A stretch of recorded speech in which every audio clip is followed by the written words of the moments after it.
Беларускія народныя казкі. Як курачка пеўніка ратавала. Жылі-былі курачка і пеўнік. Курачка яйкі несла, а пеўнік зярняткі здабываў, курачку частаваў. Выграбе з ямкі зярнятка і кліча курачку: «Ко-ко-ко, чубатка, знайшоў зярнятка». Вось аднойчы выграб пеўнік вялікую бобінку. Ну, думае, гэтага зярняці курачцы не праглынуць, з'ем хіба сам. Праглынуў, ды і падавіўся. Паваліўся пеўнік, ногі задраў і не дыхае. Падбегла да яго курачка.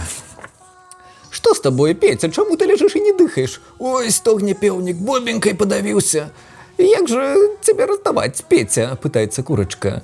«Трэба, шэпча пеўнік, масла дастаць, горла змазаць. А дзе яго дастаць? У каровы». Пабегла курачка да каровы. «Карова, карова, дай масла». «На што табе масла?» «Пеўнік ляжыць і не дыхае, бобінкай падавіўся». «Добра», – кажа карова, – «дам я табе масла, але схадзі спярша да касцоў, папрасі сена». Прыйшла курачка да касцоў. «Касцы, касцы, дайце сена». «На што табе сена?» «Сена карове, карова дасць масла, масла пеўніку, бо пеўнік ляжыць не дыхае, бобінкай падавіўся». Касцы кажуць: «Схадзі да пекара, папрасі пірагоў, пірагі мы з'ядзім, тады і сена накосім». Прыйшла курачка да пекара. «Пекар, пекар, дай пірагоў». «На што табе пірагі?» «Пірагі касцам, касцы накосяць сена, сена карове, карова дасць масла, масла пеўніку, бо пеўнік ляжыць і не дыхае, бобінкай падавіўся». Пекар кажа: «Збегай у лес, прынясі дроў, каб было на чым пірагі пячы». Пабегла курачка ў лес і прынесла дроў. Пекар напёк пірагоў. Занесла курачкі пірагі касцам. Касцы з'елі пірагі і накасілі сена. Прынесла курачка сена карове. Карова з'ела сена і дала масла.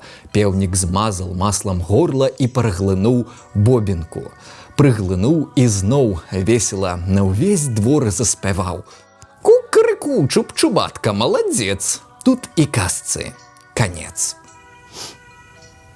А мараль у гэтай казкі вельмі глыбокая.